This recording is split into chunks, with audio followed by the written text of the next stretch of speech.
Hello chers parents héroïques. Aujourd'hui on parle d'un objet de puériculture qui est quasiment inutile, à savoir le transat.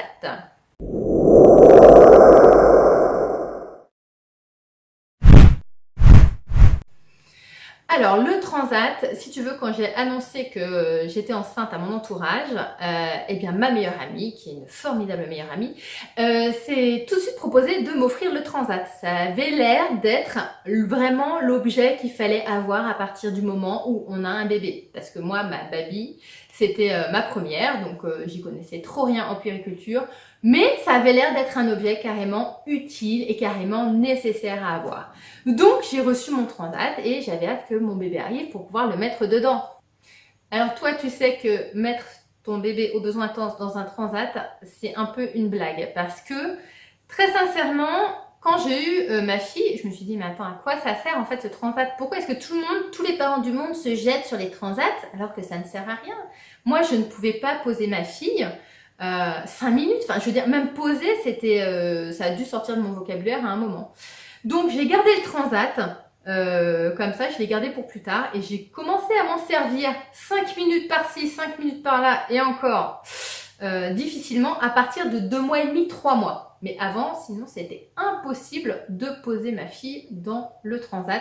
Donc si toi aussi tu n'arrives pas à te servir de ton transat, eh bien sache que c'est pas un objet de puériculture qui est vraiment fondamental pour les bébés aux besoins intenses.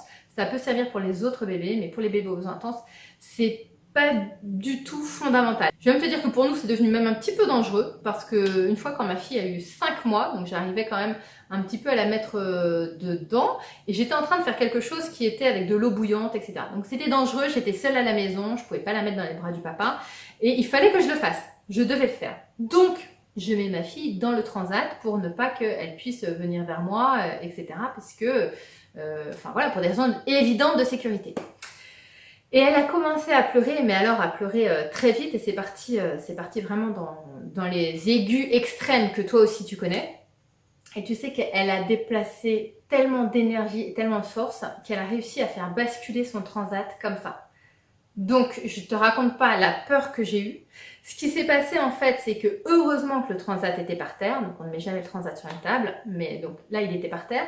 Et heureusement aussi, en fait, si tu veux, l'arche du transat, c'est l'arche qui a pris le sol. Donc ma fille, elle est quand même restée suspendue dans le transat, elle ne s'est pas cognée. Mais très sincèrement, j'ai eu un moment de panique extrême et là je me suis dit plus jamais en fait. Plus jamais parce que c'était pas possible. Donc ce que je te conseille, très sincèrement, le transat ne te force pas du tout, voire laisse-le, tu arriveras à faire autrement.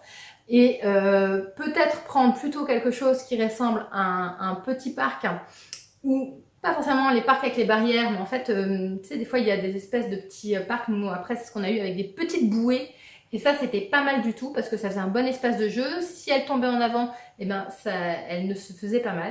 Mais en tout cas, voilà, le transat, ne t'inquiète pas, si tu trouves que c'est inutile, moi aussi avec ma fille aux besoins intenses, j'ai trouvé que c'était carrément inutile. Allez, une bonne journée!